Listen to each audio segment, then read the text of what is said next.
Today's Tuesday, January 28th, 2020. Coming up on Roland Martin Unfiltered, the governor of Mississippi all of a sudden now realizes, yeah, they might want to fix the shoddy prisons in Mississippi.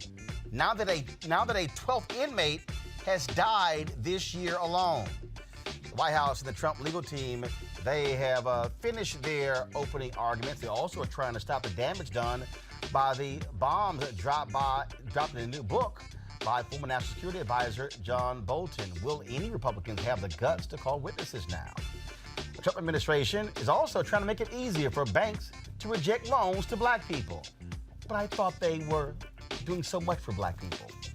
And also, what's behind the Bernie Sanders surge in the polls, but also, what about the discussion that he can't beat Trump in November? Plus, a $2.5 million gift of African-American art goes to Howard University. The latest into the investigation into the helicopter crash that killed Lakers legend Kobe Bryant and 8 other people, including his 13-year-old daughter. It's time to bring the funk on Roland Martin Unfiltered. Let's go. He's got it. Whatever the miss, he's on it. Whatever it is, he's got the scoop, the fact, the find. And when it breaks, he's right on time and it's rolling. Best believe he's knowing. Putting it down from sports to news to politics. With entertainment just for kicks, he's rolling. It's on go, roll, y'all. It's Roland Martin, rolling with Roland now. He's funky, he's fresh, he's real, the best, you know he's Roland Martin now.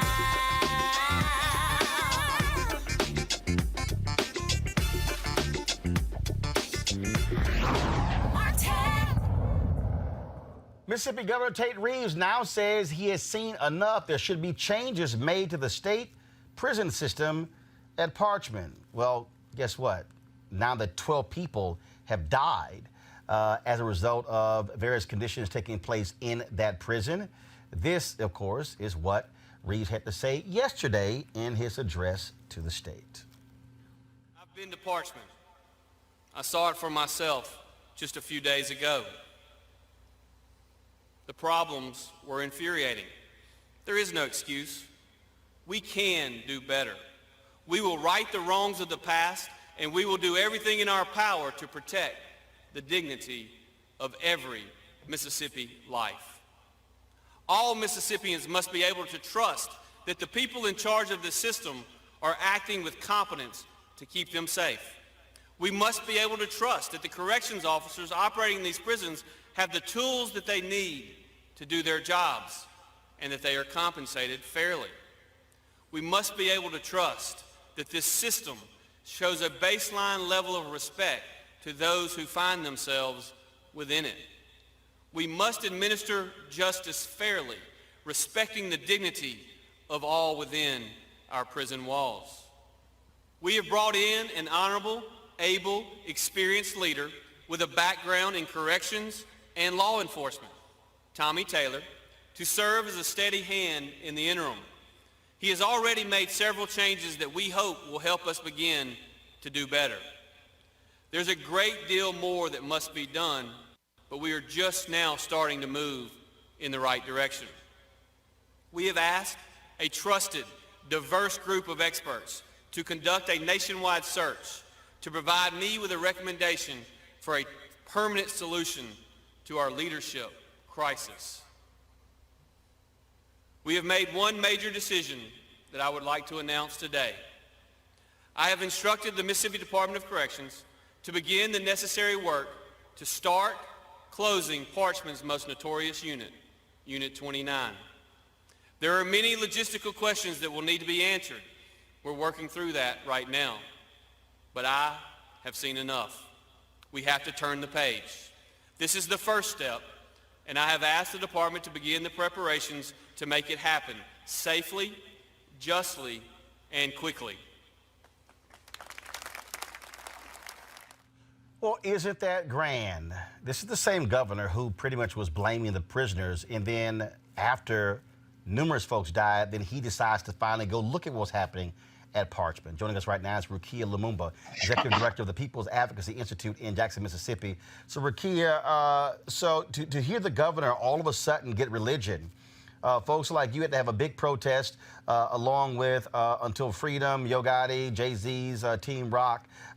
Nearly 1,000 folks were there on Friday. Y'all, of course, made it clear you'll be returning to the state capitol every day. Now, all of a sudden, he wakes the hell up? Right, right. So you feel about the same way we feel, Roland. Thanks for having me back on the show, and thanks for everybody for tuning in. Definitely happy that the governor is stating that he's going to take a step to close Unit 29 within Parchman. Unit 29 is not the only horrible unit in 29. We know that Unit 32 is just as bad, and we want to see people released from there. But we also want to see people moved with dignity. But most importantly, we haven't given up, and we're not going to stop until the whole facility is shut down. Parchman, as I've mentioned before on your show, is an 18,000-acre former plantation. At the end of slavery, it became one of those labor camps, and then later became a penitentiary. And so the images that you see that are showing across the screen now are images that for decades, we in the community have known are happening at Parchman. The conditions that lead to violence, the conditions that lead to people living in filth, in squalor, conditions of people literally having to patch up themselves because there's not medical staff on site. Food and horrible food services and various things like that. So it's time to shut down this place. It has been a place of oppression for our people since it first opened up, nearly 100 years ago. What was also crazy again is to hear the governor come out on Monday, and what he was pretty much operating from the position of I'm deaf, dumb, and blind. Don't tell me what's going on. It's everybody else's fault. And then to come out on Monday and say, I finally went to the prisons. A real leader, the first time they hear these things and see those videos, what they do is pick up the phone and say, what the hell is going on? You call your head of prisons in and say, tell me exactly what's going on. And then after a second and a third and a fourth person dies, you kind of don't wait till 12 people die for you to finally go, I think we got a problem. Yeah. And so what people don't realize is that this governor has known the problems for decades. He was also our lieutenant governor last year and then during the last term. So he's known that these problems have been happening. This is not new news for him. And before he went in a day or two ago, there were legislators, 7 Black legislators went in from the state Black caucus and saw the same conditions that he had talked about. And they reported the same thing that he reported, but still no movement from him. Instead, what we saw was a governor that said, I'm sending in additional guards to search people for cell phones. Why are you searching people for cell phones? Because they're using those phones to expose what's happening inside. Right. And so it's basically trying to catch the whistleblowers and try to hold them accountable for telling the truth, for risking their lives to show what's going on inside. So, we are cautiously optimistic that he will actually shut down Unit 29, that it will be done safely without additional harm to the people who live in Unit 29, and that he will begin to make immediate moves after shutting down Unit 29 to shut down the entire facility. It has to go. There's no question about it. What also jumps out at me here, to hear the governor say, well, there should be a baseline. Part of the problem is this attitude of, well, let's just do the basics. Let's do the barest and minimal we can to get by. That also is problematic. Yeah, it's very problematic. When we're talking about people being able to live in healthy, humane conditions, you can't just do the baseline when we're looking at a facility that hasn't been renovated since 1971. Matter of fact, the last suit that won, well, one of the last suits that won against Parchman was a suit against protesters, Black protesters in the 1970s, in 1971 to be exact, that sued Parchman for the inhumane treatment that protesters received while held captive in Parchman. They were subjected to many of the things that we hear about today. Horrible food, food that is spoiled, not good for consumption, beatings by guards and allowing other inmates to beat them. We heard instances in that lawsuit of people being humiliated and treated like animals, being required to do things that were inappropriate. And so, we're seeing a replaying of this, and it never actually ended. And so now community is standing up and saying enough is enough. Enough is enough. We're not going to sit back and allow this to continue to happen. And so when we saw thousands of people come out last Friday, it wasn't just thousands of people coming out just for a few minutes. People stayed out there for 3 hours, Roland, protesting, saying, listen, we don't want to take this anymore. Family after formerly incarcerated person, black and white, coming up to the stand and talking about the abuses that they endured within that facility, within Parchment, but also within other Mississippi Department of Correction facilities. I want to be clear. Parchment is the target at this point, but the whole system is a problem. And we have to work to correct the entire system. We have to transform it. We have to create a whole new system, period. What we have here is not sufficient. It is not anything about rehabilitation. It is completely about punishment. It is completely about inhumane treatment and dehumanizing people. And all of this has to end. And we have some solution in ways that we see this problem being cured. Rakia Lumumba, Executive Director of the People's Advocacy Institute in Jackson, Mississippi. We appreciate it. Thanks a lot. Thank you. If folks are interested in following and joining us in this work, we ask them to please follow the Mississippi Prison Reform Coalition on Facebook. We have very clear action items that people can take to engage in this process, including calling the governor and state legislators, as well as signing the petition that the Color of Change has placed for us, has created for us. All right, we surely appreciate it. Thanks a lot. Thank you, Roland. Appreciate All right, let's go to our panel here. Kelly Bethea, Communications Strategist, Melik Abdul, Republican Strategist, and also Teresa Lundy, Principal Founder, TML Communications. Joining me via Skype is Dr. Jason Nichols, Department of African American Studies, University of Maryland. Melik, I'll start with you. Glad to see the governor finally woke the hell up. Absolutely. And better late than never. I was critical of... Well, I won't say better late than never when 12 people are dead. Yeah, well... So being late... The fact is that he's doing what we wanted him to do now. So that he's late doing it, I'm glad that he's come around, because for me, I'm less concerned about the governor than the inmates who were actually there and have to suffer from that. So if the governor deserves to be criticized for this late effort, I'm actually not surprised that he's just going, because we know how it is with executives. You send your people down and they kind of filter stuff up, and some of that stuff may get back to you or not, but I'm glad that he actually went, because that actually meant him going to the actual prison, and I think the prison opened in 1901. So we can imagine just how old the prison is. But I'm glad that he actually went there, because it's clear by going there, it's harder to deny what the reality is. Kelly, it shouldn't take 12 people dying for a governor to all of a sudden realize there's a problem in our state prisons. These videos have been circulating since December and January. Here we are towards the end of the month. His early attitude was, let's fight the cell phones. I mean, so he was critical of them sneaking cell phones in, saying that was the problem, when it was actually the cell phones which allow people to actually see what was actually happening in the prisons. Exactly. And I can't help but wonder just how many other people have died. These are just 12 people that we know about that have been confirmed not suicide for the most part. Even like some of the most recent deaths, they're saying, quote unquote, apparent suicide. And something tells me that's not even the case. So it's disturbing. Disturbing is an understatement as to how egregious this situation is. I also can't help but think that, one or two white people that I know of were of the 12 who have been deceased in this short amount of time, and I can't help but wonder if it's because of those few that this is now a national issue. I mean, like, it's Mississippi. I understand there's a deep-rooted history of racism, bigotry, and white supremacy there.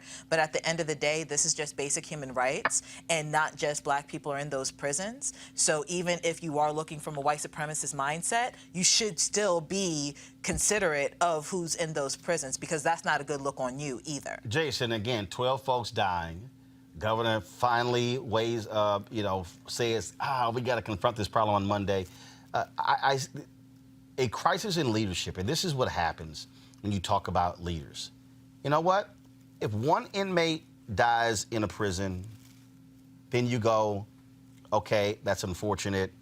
But then when it became 2, then 3, then 4, then 5, then 6, then 7, then 8, then 9, 10, 11, 12, now you step up.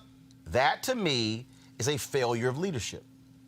I would agree, and I wouldn't have had to count that far. I think once you got to about 3, there should have been a thorough investigation. I'm really glad that Jay-Z and Yo Gotti shined a light on this. In addition, of course, the most important people are the activists on the ground, like the woman that you just had on. They are really important, and then you have the people who shined a light from the outside. And one of the things that I was reading in Yo Gotti's letter is him talking about that this is more widespread than just Parchment and then Unit 29, that this is more, ubiquitous in Mississippi, and that they need to investigate more. So I wouldn't even claim victory right now, because there may be other dead people or people who are very sick or their well-being is in jeopardy in other parts of the state, in other prisons. Teresa, yes, glad to see the governor stepping up. But as Rukia says, there's a whole lot of work you got to deal with when you have significant problems with conditions across the state prison system. I think, yes, absolutely. But I also think there was a lot of pressure that was given to the governor. Pressure bust pipes. Yes. But because of that pressure that he was given and him trying to silence people's voices, if it wasn't for Jay-Z and Yo Gotti's amplification of the situation, and if it wasn't for advocacy groups then following up from the 12 that were pretty much murdered inside, I think the governor wouldn't have came out the way he did, and thus I'm not sure if this is an actual victory, because there should have been an analysis, a full analysis of the inside of the prison, the decisions that were being made. I honestly disagree with having 3 people, once 3 people died, we should have looked into it. No, I believe the first person died, there should have been a full-blown investigation. But the reason why there was an investigation is because the way Mississippi law has been handled in past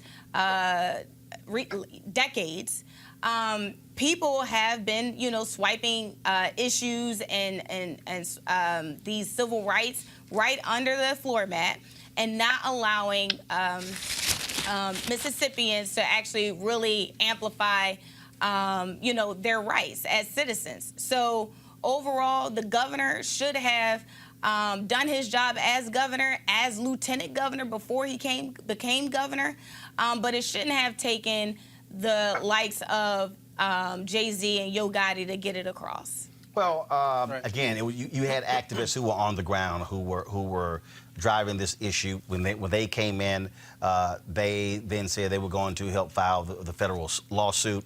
That actually took place as well. So all those different things took place that were part of this, and so and social media. And so glad to see them stepping up. But again, this is just a speech on Monday. The question now is, what do you do after the speech? That's what matters. All right, folks, let's go to what's happening here in Capitol Hill today. The Trump lawyers finished their opening testimony, laying out the case, of course, on why senators should acquit Donald Trump.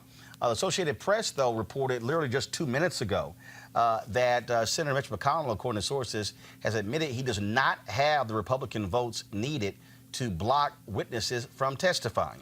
This, of course, comes on the heels of the New York Times reporting about the book from John Bolton, where he wrote that Donald Trump indeed was using his power to try to get Ukraine to investigate the Bidens and withheld the resources that were approved by Congress. In addition to that, he also says he told Attorney General William Barr last year that he believed that Trump was using his office to help autocrats in other countries. So the question now is, when you look at these various Republicans, Jason, they are not too particularly pleased because, one, They were highly critical of Speaker of the House Nancy Pelosi for delaying sending over the articles of impeachment. That now seems to be a stroke of genius, because if she did not hold that back, the Senate, by this point, would have easily found Donald Trump, would have easily acquitted Donald Trump. You would have not heard of lead partners, would not know about this here. Now they are forced to a reckoning as to whether or not they're going to call the former national security advisor for Donald Trump, John Bolton, to testify before the Senate. Trust me, the White House is not particularly happy right now. Absolutely. And you know, I think it was all not just Nancy Pelosi and her holding the articles. And, you know, of course, I have my own conspiracy theory that I believe she was in touch with Lev Parnas's attorneys before she actually turned those articles over. She was biding them time so that they could actually produce the documentation, which is more important, certainly, than Lev Parnas's word. But I think, you know, in terms of the not having the vote, John Bolton was, an important piece to this. And, you know, hopefully if they can't get John Bolton, at least they will be able to get his book and subpoena the publisher to get the actual manuscript and see what it is that he wrote, which is, you know, just as important as necessarily hearing from him. I honestly would have called the Republicans bluff the entire time and would have said, sure, we'll give you Hunter Biden, we'll give you Joe Biden if you give us the witnesses that we want. Because number one, we know he was going to claim executive privilege. That was all a front. There was no way, even if you gave them Hunter Biden, they were not going to allow Mick Mulvaney and Blair and Duffy and Bolton and many others. But Jason, that's why you don't play the game of saying we'll say Hunter Biden and Joe Biden, because the reality is Hunter Biden and Joe Biden have absolutely nothing to do with Donald Trump asking Ukraine to investigate them and him withholding the money. And so going down that road plays right in the Republicans' hands. That they would love nothing more to have the leading, based upon the polls, Democratic nominee to be testifying in the impeachment trial. That has nothing to do with it. And so, but my disagreement is that would never happen. I think you're calling a bluff. What? No, you're not calling a bluff. What you're doing is here's the deal. You play that game, and then the Republicans, well, fine, let's do this person and that person. No.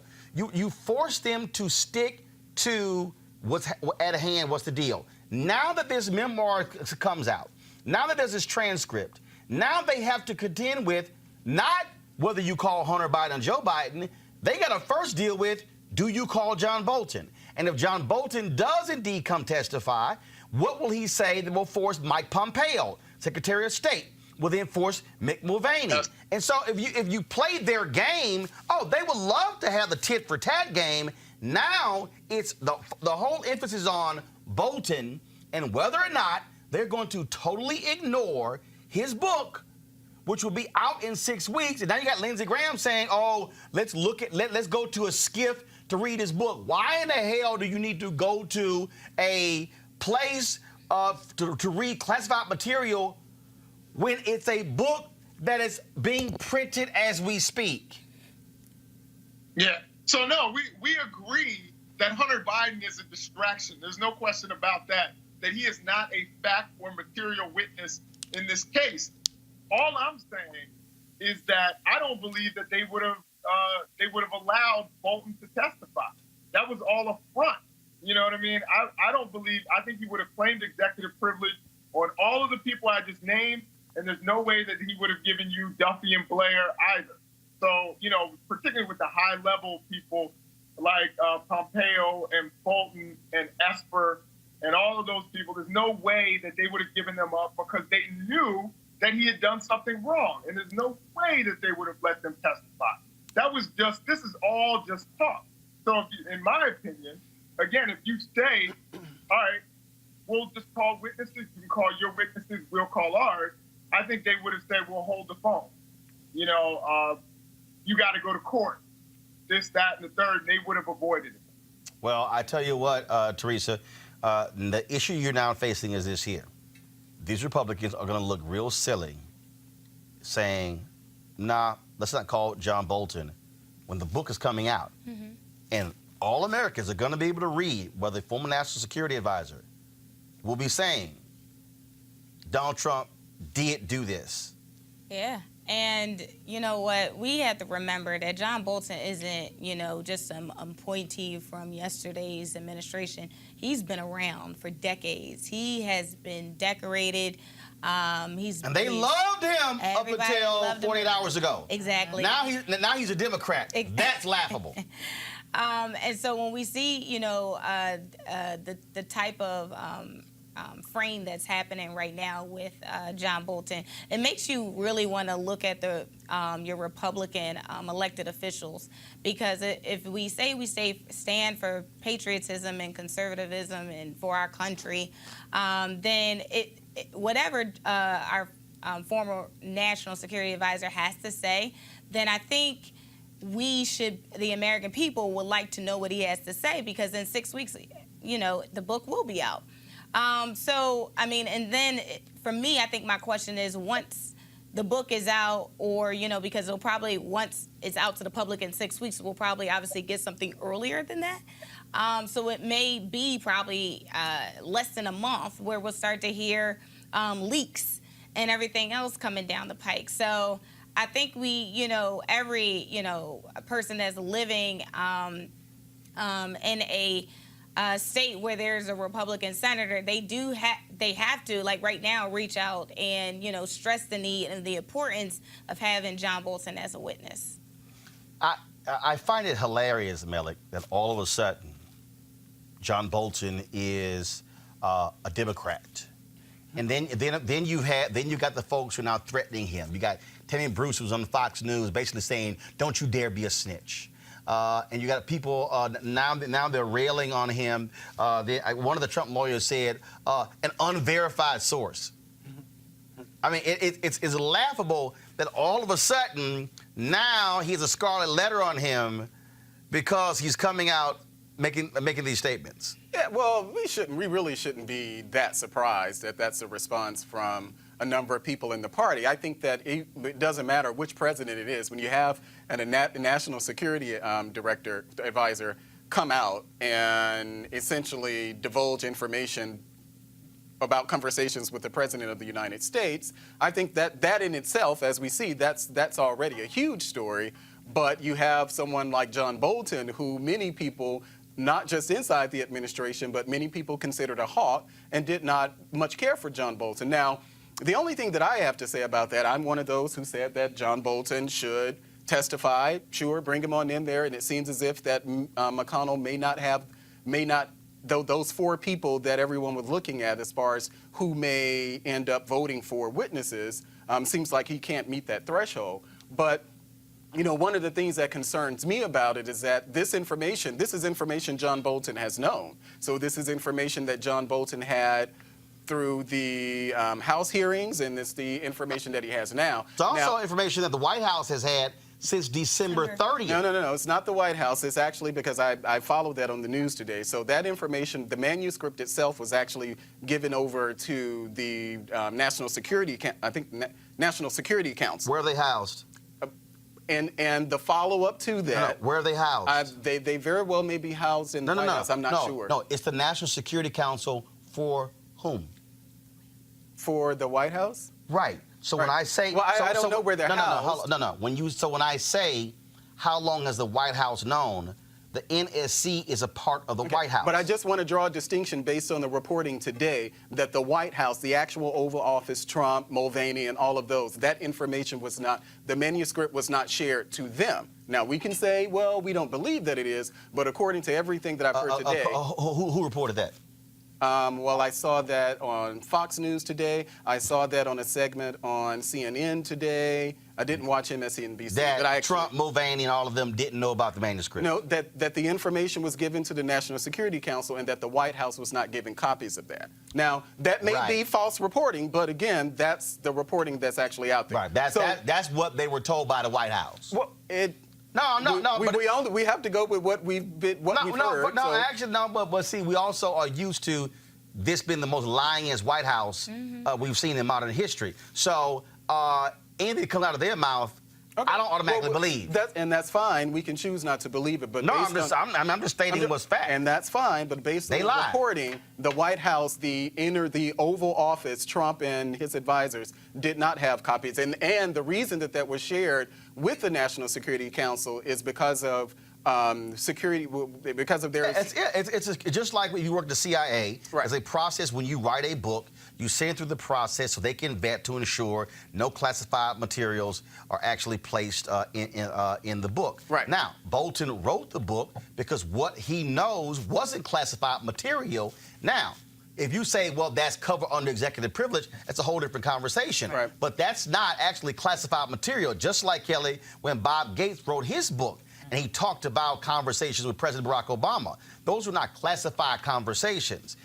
So Trump can exert executive privilege, but also, to be perfectly honest, executive privilege doesn't apply to a book. Can I just say this very quickly? I wish that John Bolton had agreed to testify during the House hearing. I mean, I understand now this has kind of helps this book, but John Bolton should have been sitting in that seat. He shouldn't have had to wait for a subpoena. If he wanted to, I mean, he's coming out with the information in the book. Which is why so why not sit yourself right there in front of the House without them having to subpoena you? Because you can write it in a book, Kelly. But when you're under oath, it's a different deal. And I'm going to tell you something right now. I said this on the ABC this week on Sunday. That's why these are fake-ass patriots. They're not real, because if you want to talk about doing what's right for the country, doing what's right for justice, then you don't need a subpoena to testify. That's what he said. Oh, if the court mandates that I testify, I will. That's what John Bolton says. No. Yeah. Why don't your ass voluntarily say, call me and I'll be there. Right. And my thing is, the only reason I see him even doing that is because he's protecting somebody, and that somebody is not the United States. He's protecting himself, he's protecting 45, but he's not doing anything in the best interest of us, the citizens of the United States. Going back to Jason's point about him thinking about this bluff working or not, I like you, Roland, I definitely disagreed with that, not because of necessarily executive privilege per se, but I feel like the Republicans would have called the bluff and said, okay, we want the Bidens, and all of a sudden, when the Democrats are supposed to get their witnesses, all of a sudden they're going to hide behind executive privilege. And the way that this trial is working out, because the Democrats are going first in terms of opening statements, and if we have a real trial, witnesses going first or whatever, the Democrats' witnesses would be going first because they're on the offensive. They're not going to have any witnesses because all of a sudden they're hiding behind executive privilege, and the Bidens are going to be out there hung to dry for what?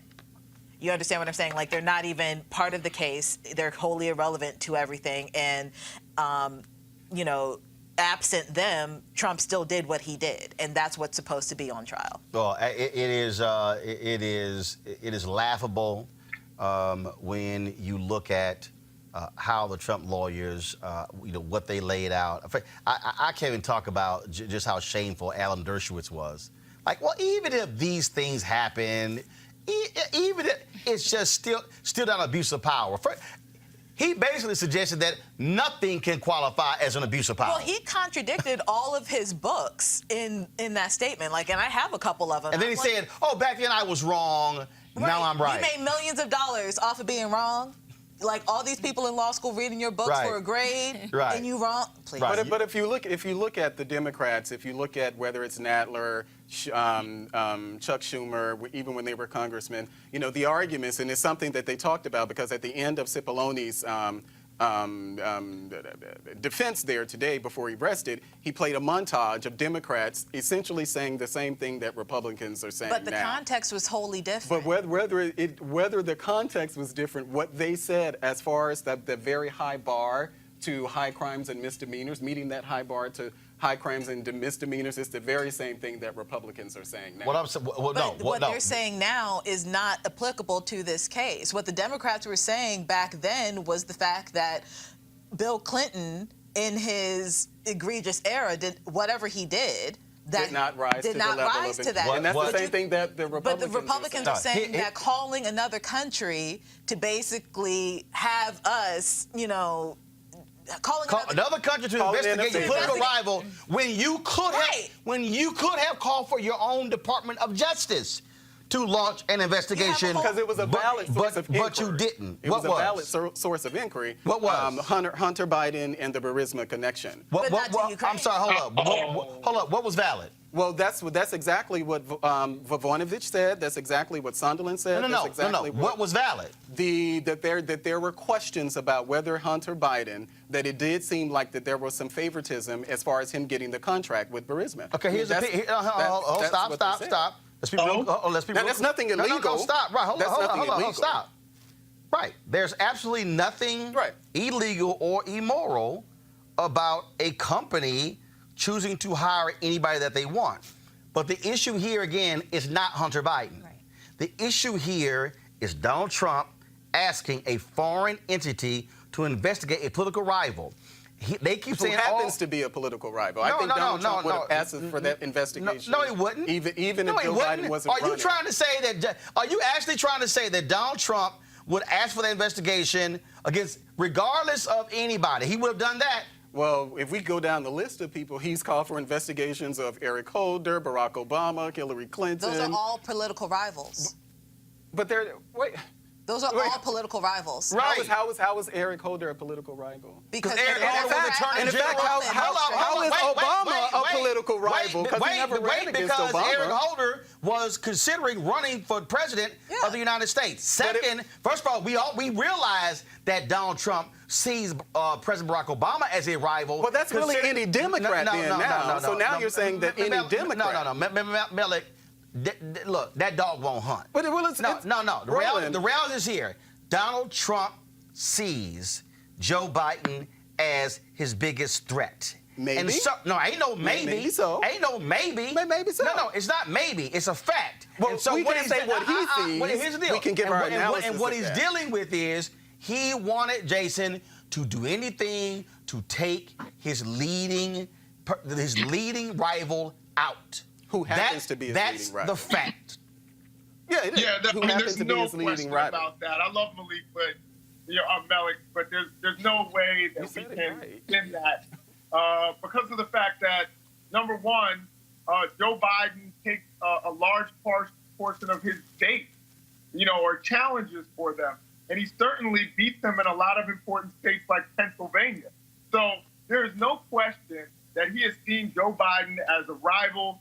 This is one of the reasons, even though I'm more of a Bernie guy than I am a Biden guy, this is one of the reasons why you hear the president even pushing the narrative that Bernie's being done wrong, that Bernie's being mistreated, because he would rather face Bernie Sanders and call him a socialist than to face Joe Biden, who can get more of the, working class, white, Midwestern, and Rust Belt vote. So there's no question that he sees Joe Biden as his primary political rival. Well, bottom line is here. Republicans now got to make a serious decision as to whether or not they're going to call witnesses, and they are not too particularly happy that this book has been at the White House since December 30th, and they only found out because of a New York Times story on Sunday. Got to go to a break right here on Roland Martin Unfiltered. When we come back, we'll talk about, again, the latest on the Kobe Bryant investigation and still the reaction to his tragic death and that of 8 others, including his daughter, right here on Roland Martin Unfiltered. You want to check out Roland Unfiltered? YouTube.com/Roland S. Martin. And subscribe to our YouTube channel. There's only one daily digital show out here that keeps it black and keep it real. It's Roland Martin Unfiltered. See that name right there? Roland Martin Unfiltered. Like, share, and subscribe to our YouTube channel. That's youtube.com/Roland S. Martin. And don't forget to turn on your notifications so when we go live, you'll know it.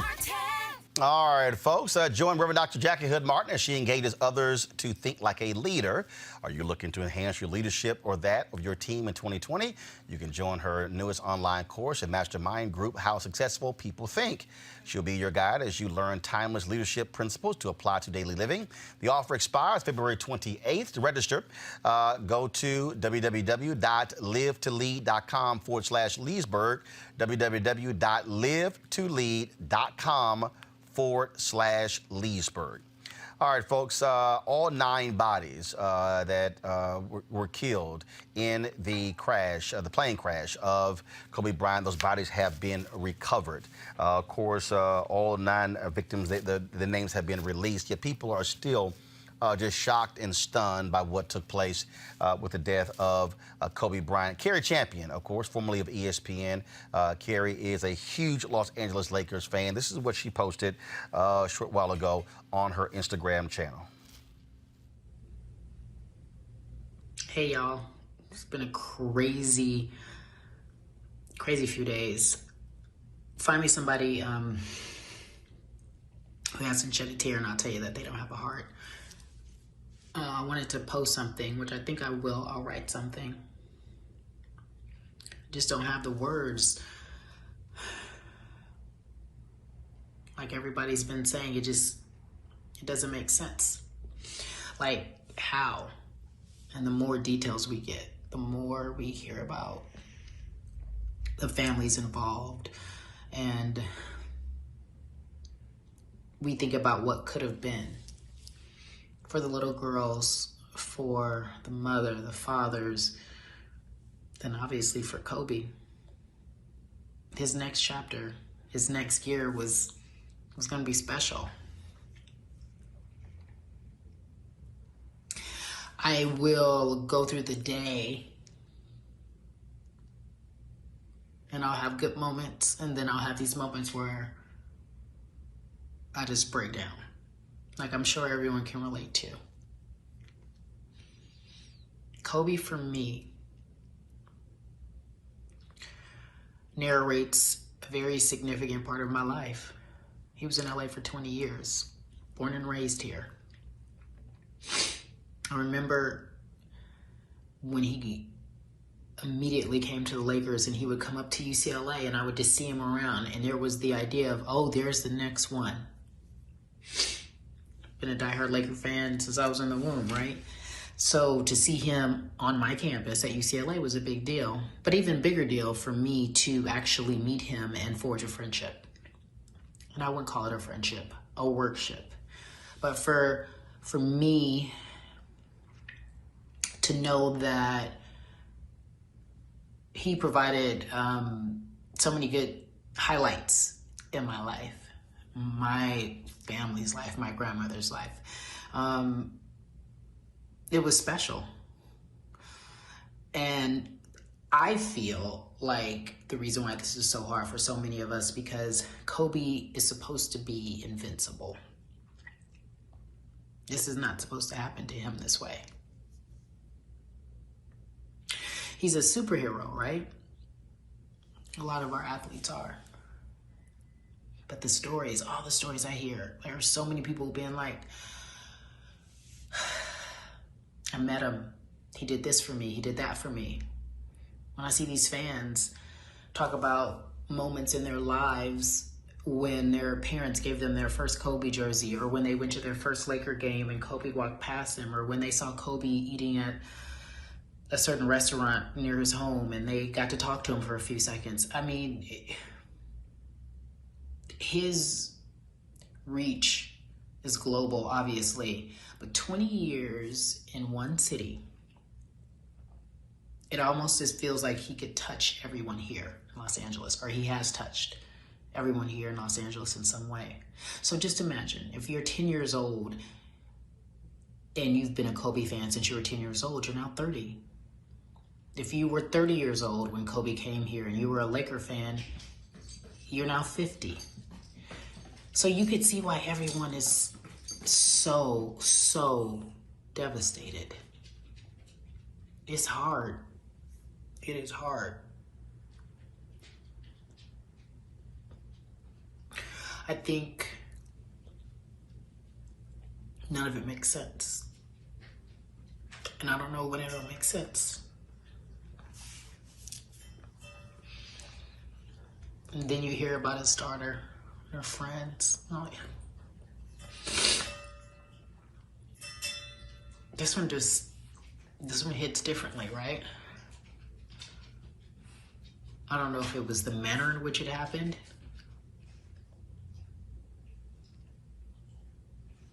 But there's a lot of pain here. And I don't think that we can ask questions. And I don't think that we can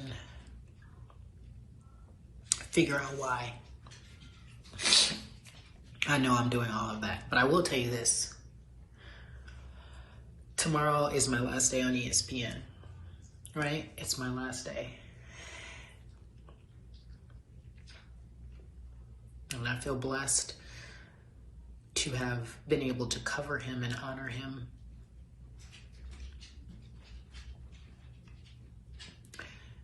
Even in this tragedy. One of those moments you'll never forget. Where were you when? What can you share? But more than ever, I think of the quote that we're seeing a lot, and I posted it earlier. It is, the biggest mistake that we can make is to think that we have time. That solidifies, for me, my choice to go and fly.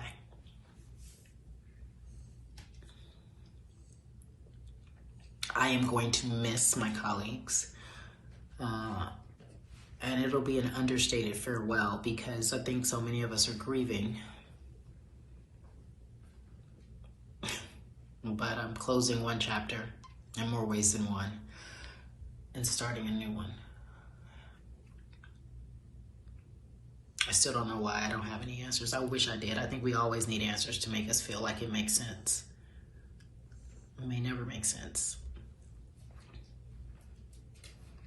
But I'm encouraging Laker Nation to stay strong. Fans, friends, family. I know it hurts. Like a family member. It hurts like, yo, I lost a family member. But all we can do is try to push through. That's all I got. Certainly it was emotional for a lot of folks. We showed you yesterday the video of LeBron James as he got off of the plane on Sunday, shedding tears, and he did release a statement where he talked about what this was about, what it felt like. I'm going to go ahead and read that. You can go to my iPad. This is what LeBron James posted. I'm not ready, but here I go. Man, I'm sitting here trying to write something for this post, but every time I try, I begin crying again, just thinking about you, niece Gigi, and the friendship, bond, brotherhood we had. I literally just heard your voice Sunday morning before I left Philly to head back to L.A. Didn't think for one bit in a million years that would be the last conversation we'd have. WTF, I'm heartbroken and devastated, my brother. Man, I love you, big bro. My heart goes to Vanessa and the kids. I promise you I'll continue your legacy, man. You mean so much to us all here, especially Laker Nation. It's my responsibility to put this shit on my back and keep it going. Please give me the strength from the heavens above and watch over me. I got us here. There's so much more I want to say, but just can't right now because I can't get through it until we meet again, my brother. Now, the Lakers and the Clippers were supposed to play tonight, but the NBA postponed that game, saying that the Lakers are so devastated, not only the team, but also the entire organization, that they wanted to give them additional time to grieve this loss. In terms of the latest news, as I said, all 9 bodies have been recovered and then have gone to the morgue for them to do autopsies on those bodies. They also, NTSB, they also are on the scene as well. They're, of course, investigating. They're also looking at the flight. There's a video that I saw earlier that someone posted of the plane, the helicopter as it was circling because they were actually delayed from landing, and so that was that was taking place. Reports also indicate the helicopter was going about 185 miles an hour. And apparently, the pilot was trying to descend, and based upon those reports, they simply slammed right into the mountains. And folks are so there was a news. You said there was a news conference. Okay, let's go right to it. Parties to the investigation are the Federal Aviation Administration, Sikorsky, Pratt & Whitney Canada, Island Express, and the National Air Traffic Controllers Association. We also established investigative groups. We take our investigators and the parties to the investigations to the investigation, and we establish smaller groups to drill down to get the factual information that we need. The investigative groups we formed are operations and human performance. They will look at the pilot, the organizational structure, the company, how the company is regulated. Air traffic control, which will look at the history of the flight. Airworthiness, which will look at the airframe, instruments, wreckage, seat configuration, and flight controls. Power plants, which will look at the engines. There were 2 Pratt & Whitney Canada PT6 turboshaft engines, and the power plants groups will focus on that. We also have a weather investigator. And speaking of weather, we have a request for the public. We're looking for photos of the weather in the area of the crash. If you have photos that can help us, again, in the area of the crash, if you could send those photos to witness@ntsb.gov. That's witness@ntsb.gov. We're not just focusing on weather here, though.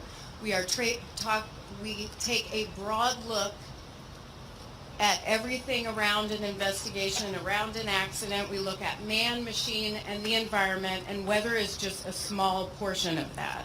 So we would appreciate the public's assistance. If you have that, please send that in, again, to witness@ntsb.gov. Congresswoman Maxine Waters and Congressman Harley Ruda of California led the members of the California delegation in a moment of silence on the House floor today. Mr. Speaker, I stand today on behalf of all Californians and certainly the entire city of Los Angeles and millions of fans worldwide who are mourning the sudden and tragic loss of one of the greatest athletes we've ever known, Kobe Bryant. Celebrated as a king in Los Angeles, Kobe's death is deeply painful for our city and his millions of fans everywhere. For decades, he dazzled generations of fans and aspiring athletes, leaving a legacy as a prolific athlete, devoted husband, loving father, and philanthropist that will never be forgotten. This tragic event is made worse by the death of his 13-year-old daughter, Gianna Bryant, a beautiful young lady who was so full of life and potential. Our hearts go out to his wife, Vanessa, surviving daughters, Bianca, Natalia, and Capri, relatives, teammates, and friends. On behalf of the California delegation, we lift up the names of Kobe Bryant, his beloved daughter Gianna, and all of the victims of this horrible tragedy in prayer and reverence, and send our deepest condolences to their loved ones now and forever. I yield back to Congressman Ruda. I ask that all members and guests in the gallery rise for a moment of silence.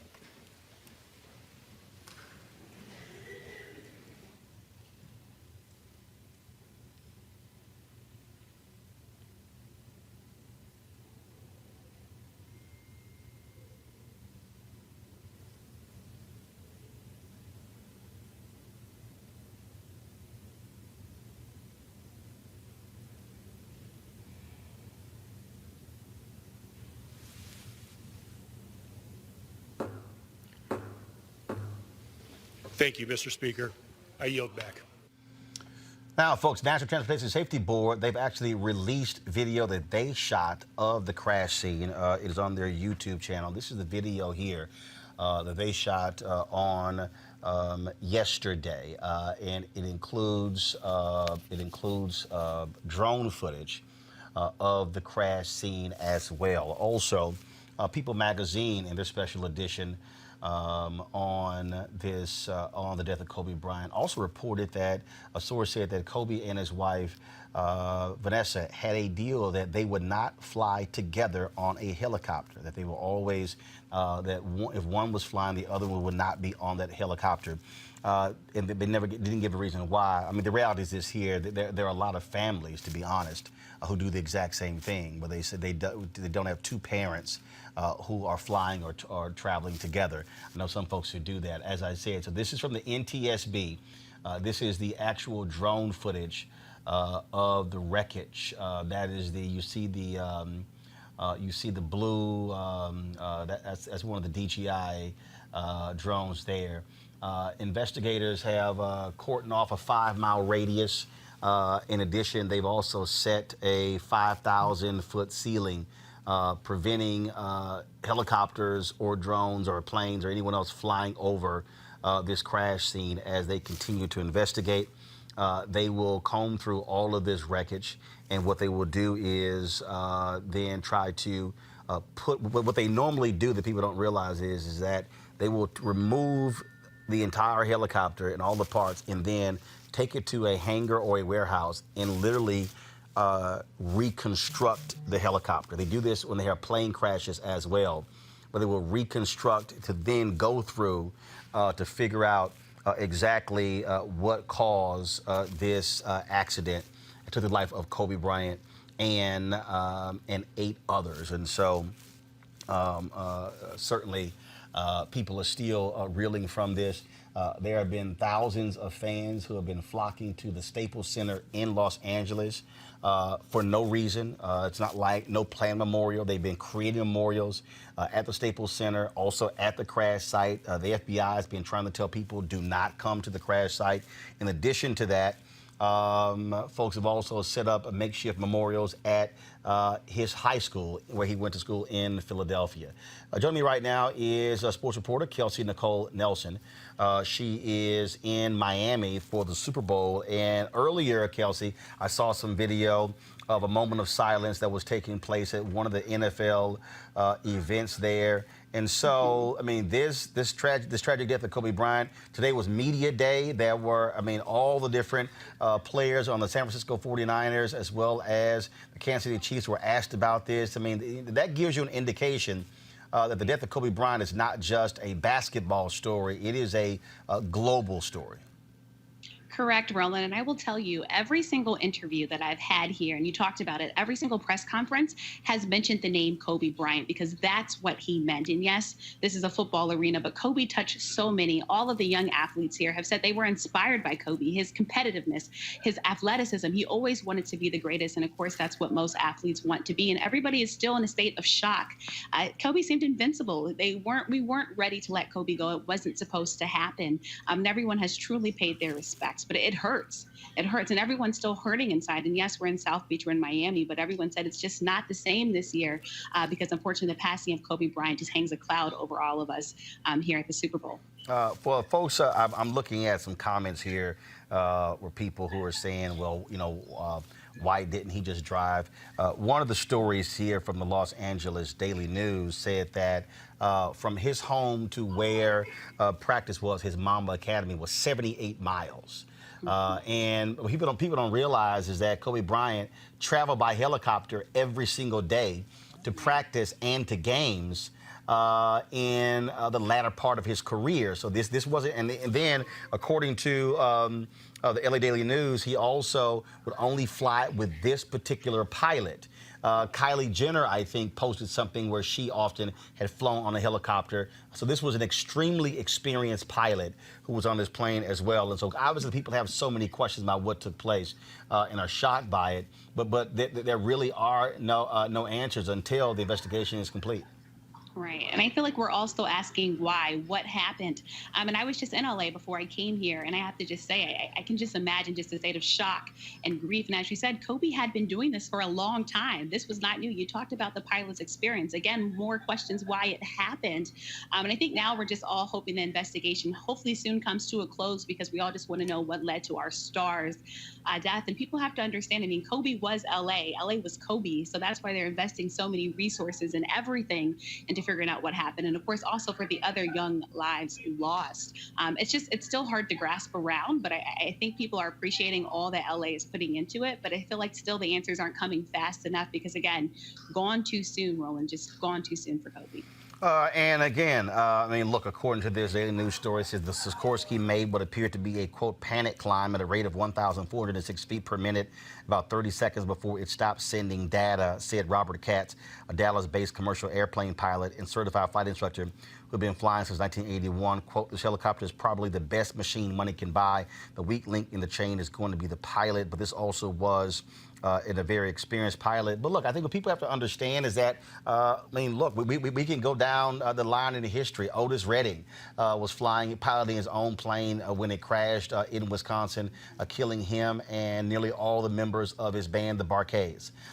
You look at the Big Bopper, who's the guy with the movie, the song La Bamba, and what was the Buddy Holly, three folks who died in plane crashes. So it's not. I mean, and not only that, there was a NASCAR driver who died in a helicopter crash. And so, I mean, and look, we've known about other plane crashes. I mean, the Minister Miles Monroe was killed on his private plane, and others were on that plane when it was going to his conference in the Bahamas. And so the reality is, I mean, yes, people are shocked that it's Kobe Bryant who died in his helicopter crash, but there have been other examples, whether it's car crashes or helicopter crashes or plane crashes, where the cause was a variety of things, mechanical or even pilot error.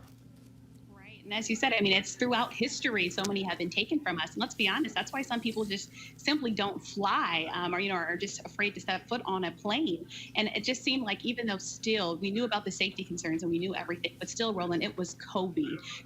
Kobe, I think, had that invincibility that we knew him. We welcomed him into our homes every time we watched him play. We wore his stuff. We wore the jersey. We wore everything that he did. So I think still, even though people know all of those different things, it just was not supposed to be Kobe. And unfortunately, again, you talked about it. So many celebrities used flying as a way to get around. I mean, if you look at the reports, and everybody that's been to LA knows how bad traffic is. And I think Kobe, just trying to be responsible, was trying to get everybody on that plane to a destination in a safe manner and in a quicker manner. But unfortunately, we know what took place. But he was no stranger to it. He had been doing it for a long time. He did everything right, essentially. He trusted in his pilot that he had always flied with, and it just seems like, unfortunately, that small error, that short second, took Kobe from us. And you said it, though, it just seems like all the time we keep losing our stars to this, and it just makes you question and wonder. I mean, you don't want to say who's next, but it's a lot, Roland. It's still a lot to process, and it's just still heavy on all of our hearts. Kelsey Nicole Nelson, we certainly appreciate it. Thanks a lot. Thanks for having me. Jason, look, I know people, again, people want answers and ask these questions. Sorry, we don't have Jason there. All right, so I'll go to our panel here. Oh, he is there. Okay. All right. They told me you weren't there. Okay, you're all there. He nodded off. So Jason, I know people want to know why, but you look at Brian Shaw, who was one of the coaches on the LA Lakers when Kobe played there. He was on NBA TV on Sunday. In '93, he lost his parents and sister to a car crash, and he talked about grief. Monty Williams, who is now the head coach of the Phoenix Suns, lost his wife to a car crash when he was a coach in Oklahoma City. And so the reality is, I mean, there have been accidents that have failed. I mean, look, Dale Earnhardt, one of the greatest NASCAR drivers in history, was killed in the Daytona 500. The Super Bowl of NASCAR, on the final lap or the final two laps, and so tragedy strikes, and it has happened before. It's certainly unfortunate, but people still just are in shock. Yeah, no, absolutely, and just because I'm a history buff, I just want to say the name you were thinking of was Richie Valens. He was the guy who wrote La Bamba. Yep. Right. So, he didn't write it; he performed it. But yeah, I mean, these things unfortunately happen, and I always think that there is a larger purpose. I'm a believer, so I believe that there's something that is in the larger plan, for society, that they are serving them, in their passing, doing a good for society. that we may learn something from this, that, there's something we can take from it rather than just saying, oh, that they were taken too soon. I'll tell you, I hope this doesn't come out the wrong way, but I don't believe we died too soon. We died at an appointed time. And there's a larger purpose and a larger goal. And, Kobe was an incredible competitor, an incredible husband and father, someone who was able to learn from his mistakes and grow, which is something that all of us want, or we should want. So, with Kobe Bryant and his passing, it's really hard for his fans. It's 10 times harder for his family. But I like to believe that there's a larger plan out there, and that there's some way that Kobe's death is going to serve, a larger purpose. And, I join with everybody else in grieving, his passing. He seemed like he was headed to newer things and doing things in the business world and in the world of philanthropy. And I believe maybe Vanessa Bryant is going to take on a lot of that and change the world in places that, Kobe is missing now. Kelly, it is still interesting when you look at the reaction. There are some players who literally are changing their numbers, even though his numbers retired, number 8, number 24 with Los Angeles Lakers. Some players are voluntarily swapping out, and the NBA actually does not allow that to happen. Mm-hmm. But the fact that they're allowing it to happen in season says a lot about how they feel about Kobe Bryant. Absolutely. I'm not the biggest basketball fan out there, but you can't deny the legacy that Kobe Bryant has left, even in his 41 years. That just is a testimony to his greatness, to his work ethic, to his drive. I was not, again, I wasn't a basketball fan, but I was a Kobe fan. And I was even more of a Kobe fan after retirement because I was actually able to follow him a little bit better. I got to see who he was holistically outside of a sport that I frankly just don't understand nearly as well as others. So for me, I am grieving the human being. I want to interrupt you for 1 second. The NTSB is having a live news conference as we speak. Please go right to it. Interviews are ongoing, and we haven't been able to connect. They are working on setting up other interviews for the next several days. At 3 p.m., I held a family briefing by conference call. We do that with every accident investigation. Either we hold a family briefing to update them on the investigation, make sure they're aware of information before we provide it publicly, and go through the process, the NTSB's investigative process, and what they can expect over the next several weeks and months. I'm not going to discuss the family briefing. You're going to ask, if I get questions about who was on the call, what was discussed, I'm not going to answer that out of respect for the families. I am going to provide you some information for some questions that were asked yesterday and the day before and over the past couple hours. With respect to the pilot, I mentioned that on the second-class medical certificate, which was dated July 2019, the pilot had 8,200 hours of flight time. Obviously, that was July, so the pilot has more flight time because it's been some time since then. Out of that, the pilot had 1,250 hours of flight time on the S-76 helicopter. So 1,250 hours on the helicopter. So that's a good amount of experience. He's also been with the company for 10 years. We do know that the day before the accident, he flew from John Wayne Airport to Camarillo. And the weather was clear. It was a different flight path, more direct, and occurred about an hour later than the one on Sunday. I was asked about the descent rate of the helicopter. We know that the helicopter was at 2,300 feet when it lost communications. with air traffic control. The descent rate for the helicopter was over 2,000 feet a minute. So we know that this was a high energy impact crash. And the helicopter was in a descending left bank. Now, one thing I want to mention is some of our recommendations. In 10 days, we're going to issue a preliminary report. That is going to contain factual information. It's not going to contain our findings, our analysis. It's not going to contain any safety recommendations or a probable cause, but it's going to provide some factual information, more than we have now, but just the facts. In about 12 to 18 months, we hope to have a final report, which will include findings, recommendations, and a probable cause. In that time, we could issue urgent safety recommendations. So at the end, when we issue a final report, we issue safety recommendations that we hope will be implemented by the recipients. And the goal is to prevent a similar accident from happening again.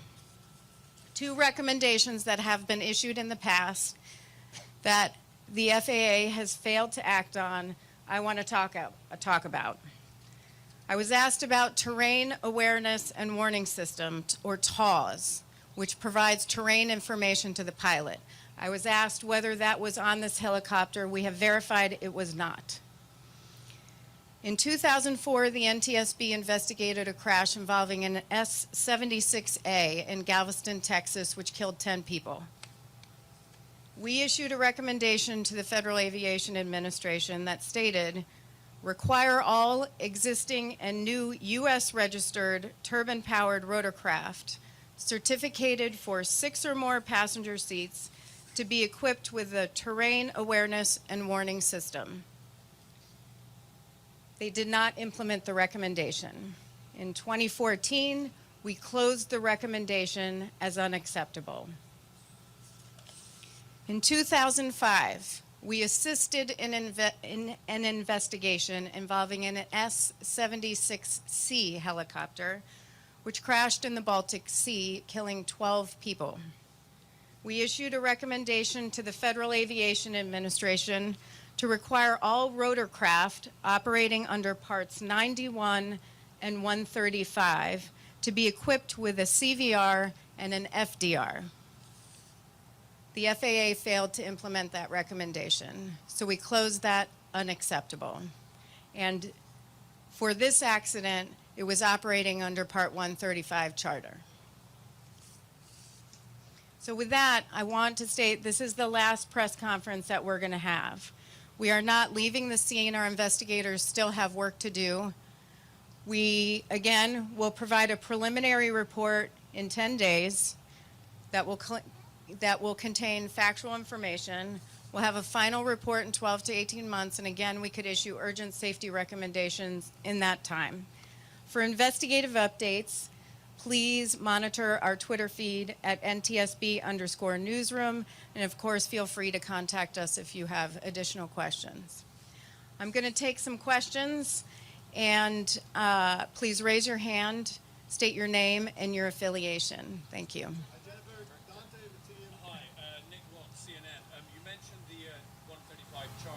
Correct. As I understand it, Island Express was certified just as an IFR. Is that correct? Sorry, a VFR. Was that correct? And would that mean that the instrumentation on that aircraft was not maintained up to a IFR standard? You want to take that?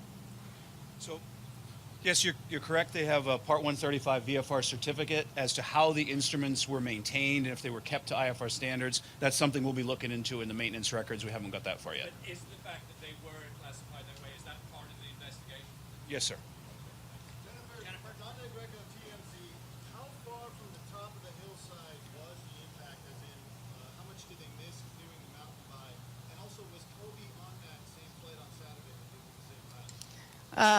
I don't have information on the passenger manifest for Saturday, but the crash site was 1,085 feet. There were other hills in the area, so but the impact area is at 1,085 feet. How much did they clear missing the mountain by? I mean, do we Oh, yeah, 20 feet, 30 feet. maybe 20, 30 feet over here.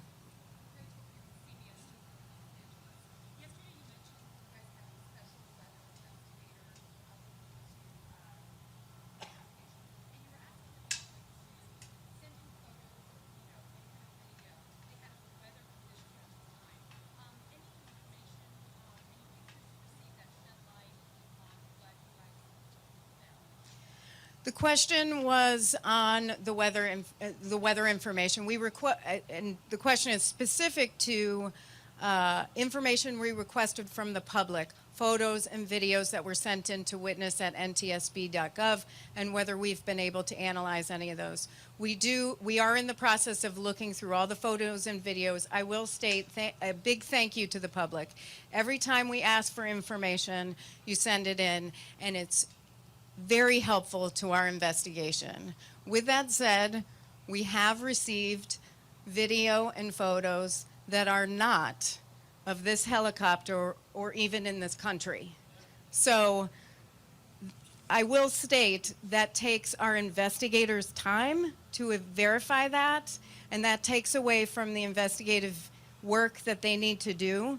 So while I do appreciate a lot of what we received, and a majority of what we received is fantastic, but in other areas it does waste our investigators' time. Tom. Tom Costello with NBC News. You mentioned that TOS was not on board this chopper, but did the chopper have some sort of a derivative of TOS, or some poor man's TOS that may have linked GPS into some sort of a terrain avoidance system? Sir, you're asking if the aircraft had any type of GPS-based terrain avoidance system. Again, as mentioned, we're going to be going through all the equipage that's on the aircraft so that we can understand that. That'll be part of developing the sequence. Right now, that doesn't look to be part of the scenario that we're looking at, but we'll definitely be documenting all of the equipment that's on board, certified or not. Yesterday we talked about this iPad and the program on the iPad. What sort of information will you be able to glean from this compared to what a traditional black box would give us? Well, we'll have to see what's on the iPad. I mean, we don't know right now. That's part of any investigation. I'm sorry, let me repeat the question. And the question is, what sort of information do we hope to glean from the iPad? There could be a lot of information on the iPad with respect to terrain, weather briefings that the pilot may have gotten, notice to airmen, flight path information. We'll have to look at all of that, but I'm not sure we have any of that yet. So that's something we have to analyze, and we've sent that information back, or the electronics back to our lab. Chris Van Cleve, CBS News. Do you have a sense if the helicopter came down all in one piece, or is there evidence that it perhaps broke up as it was coming down? And if I may ask a second question while I've got you. It was in a steep dive, basically, steep descent. Steep. Was that recoverable?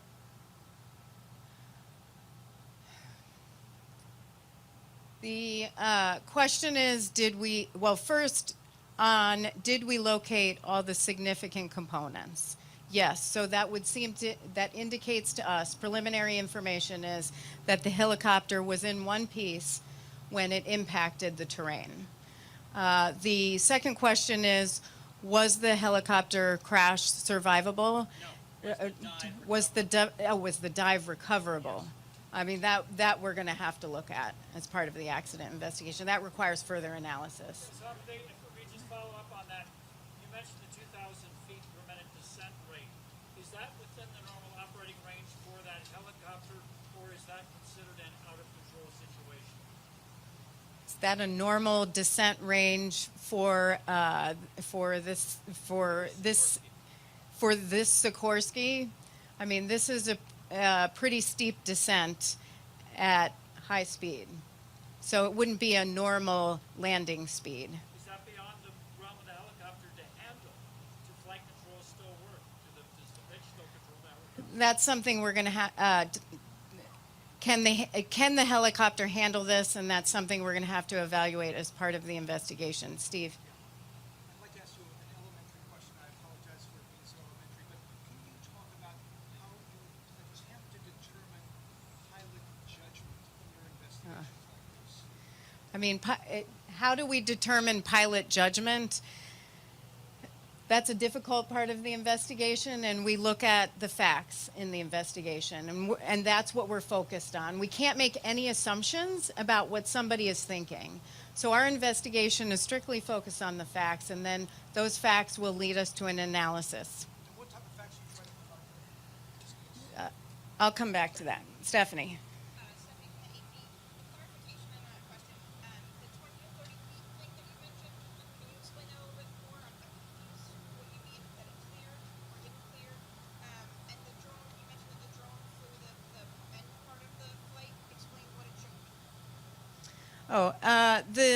The question is, what did we learn from the drone from the flight path information that we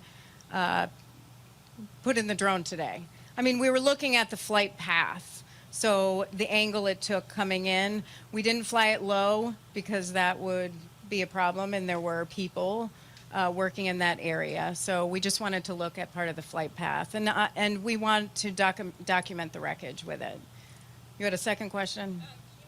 On the 20 to 30 feet that I just mentioned. The question is on the 20 to 30 feet. Somebody just asked where the impact site was. It was 1,085 feet up. And he asked what the height of the hill was, and it was about 20, 30 feet above that. I mean, what? Yes.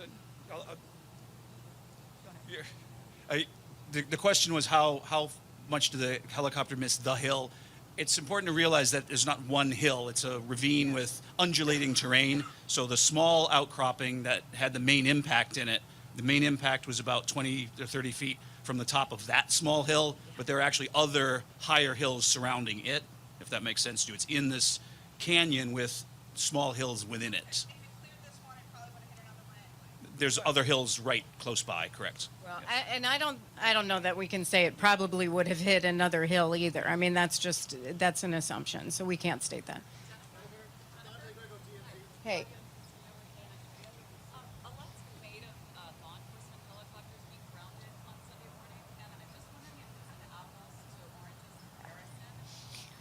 The question is on the grounding of the LA Sheriff's helicopters that morning, and it is an apples to oranges comparison. It's a different helicopter, different operations. They have 4-person helicopter. This is outfitted for more than that. So, you know, we have to look at this specific crash and this specific helicopter. We can't compare that to others.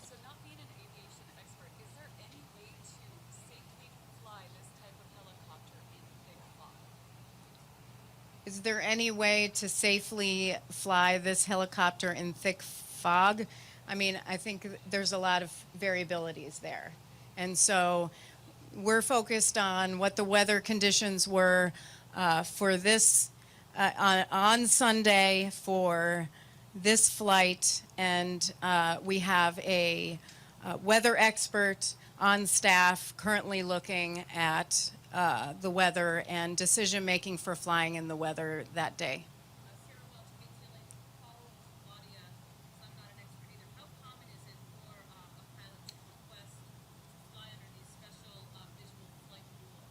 Question is how common it is for a pilot to request to fly under special visual flight rules. It's very common.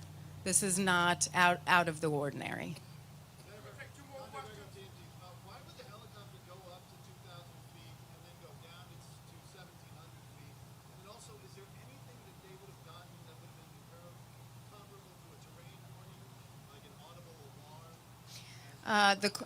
The question is on the terrain warning. It didn't have a terrain warning and awareness system, so no, it did not have that. What was your first question? Why would the helicopter go up to 2,000 feet and then go They was trying to climb out. Go Right, ahead. he He was- was trying to climb out of the cloud layer at the time. So, yes. Talking about your recommendations there at the end, is your position that perhaps if those recommendations had been put in place, then this crash would not have happened? No.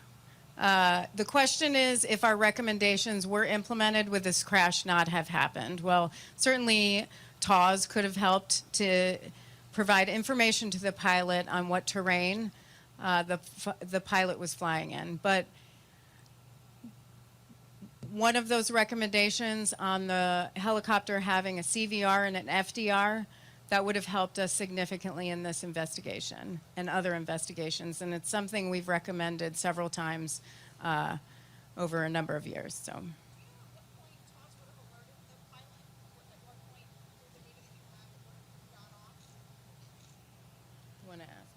So the question is, at what point would TAWS have alerted the pilot? There's many variables here, and we don't even have a conclusion that TAWS and this scenario are related to each other. So that's a lot of speculation in that question, so that really can't be answered. Is it too soon to say whether or not the pilot was still in control of the helicopter when it started that abrupt descent? That it is too soon to state whether the helicopter was still in control, or the pilot was still in control of the helicopter at that point. Is that consistent with controlled flight? What we're seeing? Is what consistent? The climbing, the bank, steep decline, does that sound like controlled flight? You want to answer that? The question is, does the bank and descent sound like controlled flight? That would be asking us to draw a conclusion at this point, and until we put together all the information, we can't make that kind of conclusion. May I ask a question? Jennifer? On past investigations, whether lack of visibility was determined to be a primary cause, absent a declaration from a pilot saying, I can't see, what evidence do you look at after the fact to make that determination? Well, I mean, we're going to look. What evidence do we look at to help make the determination of whether he should have been flying in this kind of weather? Well, we are going to look at the weather conditions. We're going to talk to air traffic control. We're going to talk to the company, and we're going to look at records. So.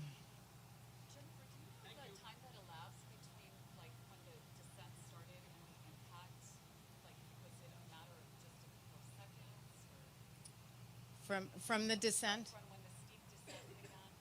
The time from the descent to impact was probably about a minute. Mm-hmm. That's it. Thank you.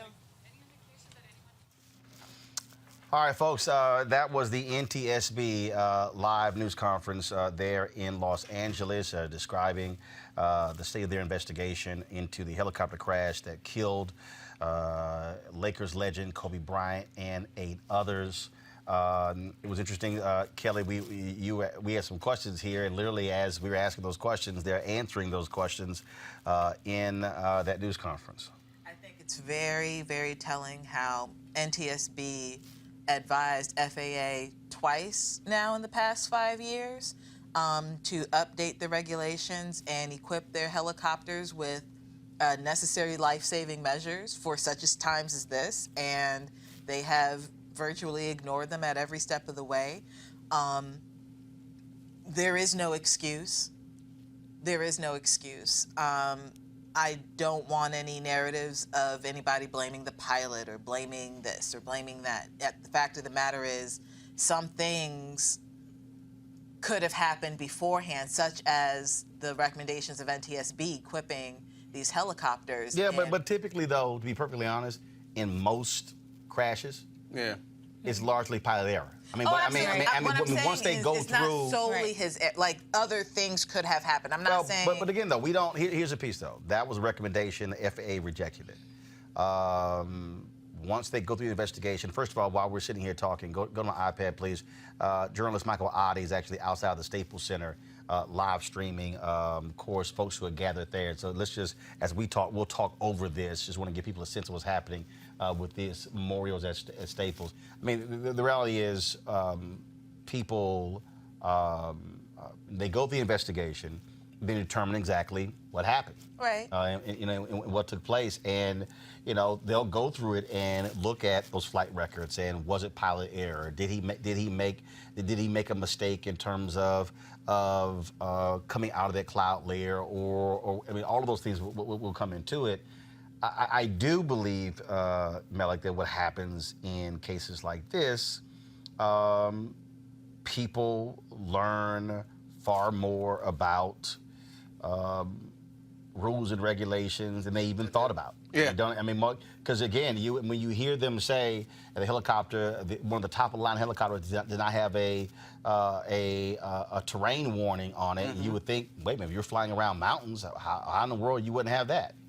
Yeah, and it's a very good point. This is, now in the NTSB, and I'm glad that they're actually on, this is an example of our government actually at work. This is what the NTSB does. And as we heard, they made a recommendation in 2014 and 2005 that the director there, she said that she believed that it actually could have helped in this particular situation. Now, the way that government works is that you have these agencies, these independent agencies, make recommendations to the larger agencies. So if it's the Occupational Safety and Health Review Commission making recommendations to OSHA, or NTSB making recommendations to FAA, sometimes they accept these recommendations and sometimes they don't. You actually raised a very good point, is that in far too many of these instances where we're talking about regulations, you have lobbyists involved.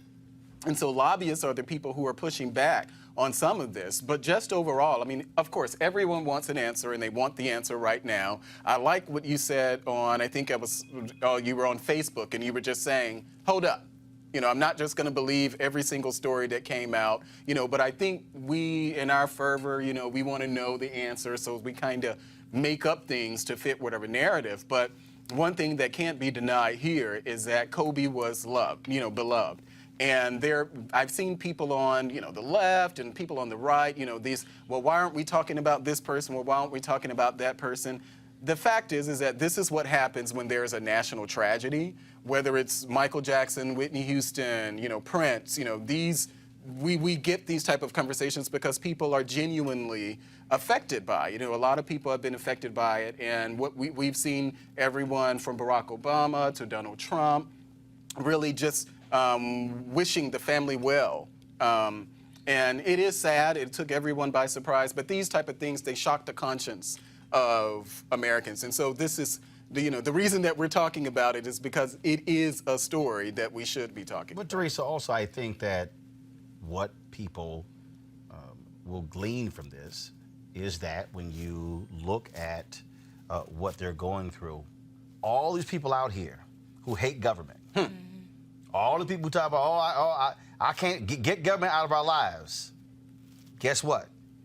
There's a reason you want federal safety inspectors. Absolutely. There's a reason you don't want cuts in food inspectors, transportation inspectors, individuals that regulate airlines and trains and highway transportation as well, because, and I'll be perfectly honest, I believe one of the fundamental problems in this country is that we are a reactionary country. That's true. Today is the anniversary of Space Shuttle Challenger exploding.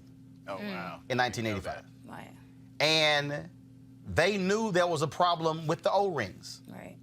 Folks, we'll just keep flying, no big deal. Then all of a sudden, Space Shuttle blows up. Oh, damn, we need to talk about those O-rings. Right. They knew when I think it was Columbia, when it exploded, the Space Shuttle. If there was a problem with debris chipping off of the Space Shuttle. One thought, that debris might puncture one of the wings, and upon re-entry, leads to exploding. And the bottom line is, when we take government out of the responsibility of making sure that they are protecting us, and making sure that the right safety measures and procedures and the right laws are being guided to protect us from these freak accidents, we then start to remove government from their responsibility of what we're actually paying for, right? It's to make sure government is hold accountable, but also, like I said, protecting our rights. So I think the most important part here is we gotta, I know technology is really big right now, and I think when we start to look at a lot of algorithms and a lot of the technological components where they feel like man is not important, or to be in some of those jobs where those recommendations actually can happen. So, Right. so what do I mean by that? I think, when we start to see people lose their jobs and some of these automation, and the automations in some of these entities, and they're not putting a critical eye, and they're just looking at the data points.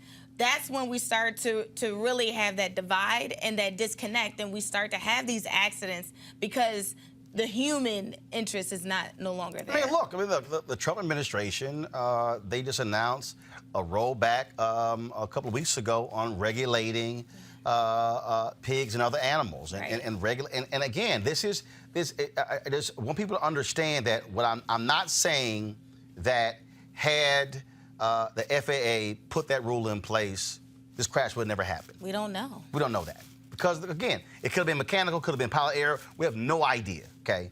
But what I will say is that when people complain, this always happens in this country. I remember when that bridge collapsed in Minnesota. Oh, my God, I remember that.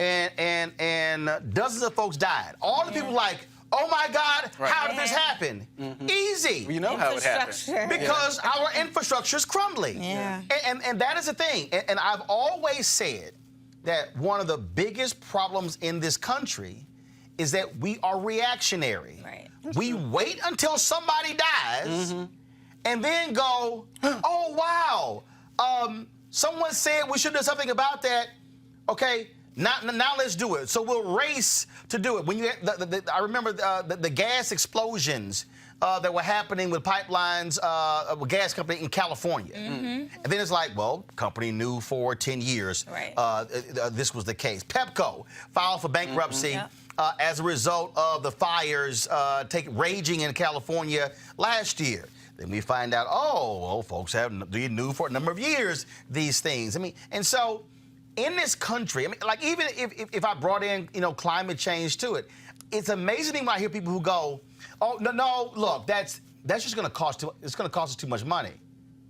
We too often in this country wait for tragedy to strike, then go, yeah, we might want to. We don't care about it until then. We might want to do something about that. But it's not even about not caring about it until something happens. It's not caring about it until you are forced to do something about it. It's one of those things where it's like if we don't have to pay for it up front, we're not going to. Right.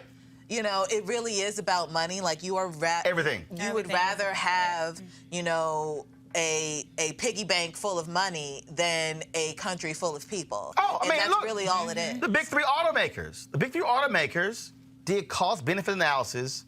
Well, do we really need to put all these safety features in? So if X number of people die, it's going to cost us this, but it will cost us this if we had to add these safety features. We would rather just pay these settlements if even folks with the die. lettuce going on, with the romaine lettuce and the rollback. Same thing. Like everything. Right.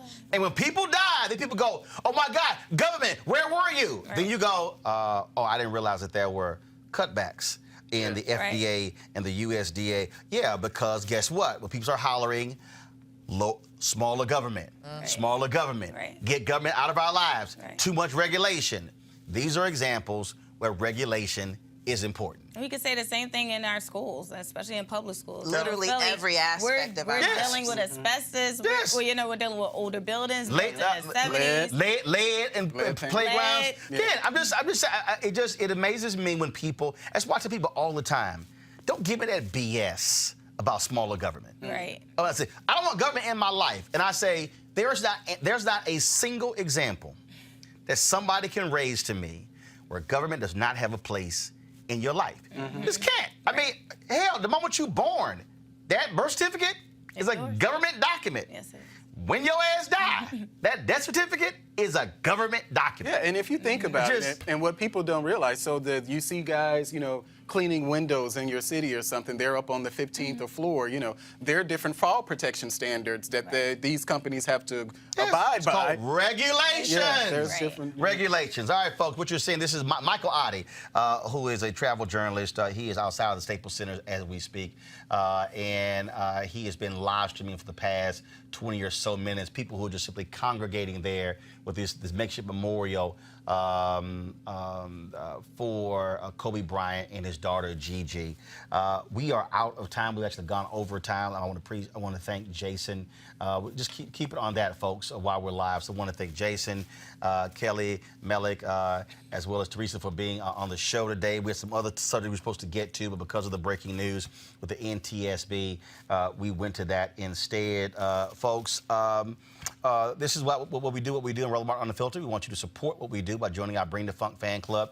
Every dollar you give goes to support this show, to make this possible 5 days a week. And of course, we stream on Saturday and Sunday, so really, we are distributing content 7 days a week across the 3 social media platforms, YouTube, Facebook, and Periscope. So please go to RolandMartinUnfiltered.com to join our Bring the Funk fan club. Pull the audio up. I want to hear what Michael is saying,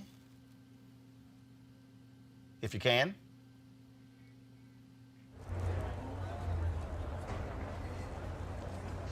So again, want y'all to just leave it up. So I just want y'all to support what we do. Those of you who are watching on YouTube, Facebook, and Periscope, please, we ask our folks to give, $50 each over the course of a year, $4.19 a month. 13 cents a day, that's what it comes out to. And every dollar, again, makes it possible for us to do what we do. Now, on Friday, I'm going to be in North Carolina for the 60th anniversary of North Carolina A&T's lunch counter sit-in. I'm the keynote speaker Friday morning. We'll be bringing that to you live as well. And don't forget, folks, on February 3rd and 4th, the Congressional Black Caucus, they're going to be having their emergency summit for African American leadership. We'll be live streaming that on both days. That's Monday and Tuesday. Just, again, 2 examples of what your dollars make possible for us to be able to live stream these events taking place across the country. And so thank you so very much. I'll see you guys tomorrow right here on Roland Martin Unfiltered. Holla.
You want to check out Roland Martin Unfiltered?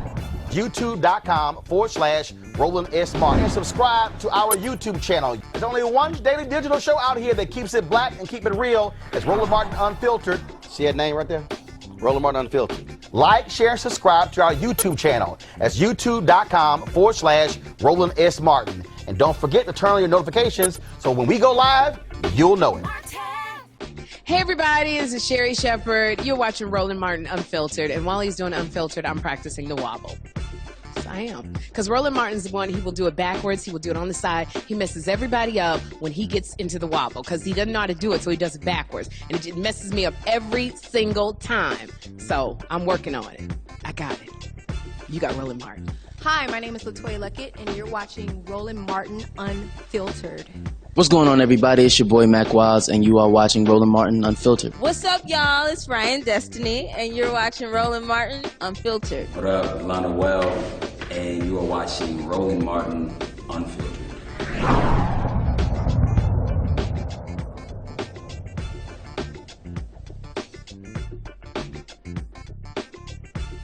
You want to support Roland Martin Unfiltered? Be sure to join our Bring the Funk fan club. Every dollar that you give to us supports our daily digital show. There's only one daily digital show out here that keeps it black and keep it real. As Roland Martin Unfiltered. Support the Roland Martin Unfiltered daily digital show by going to RolandMartinUnfiltered.com. Our goal is to get 20,000 of our fans contributing $50 each for the whole year. You can make this possible. RolandMartinUnfiltered.com. Hey fam, want to check out Roland Martin Unfiltered, the blackest show on all of digital, cable, and broadcast. Check out our audio podcast. There's only one daily digital show out here that keeps it black and keep it real. As Roland Martin Unfiltered. Press play. Martin.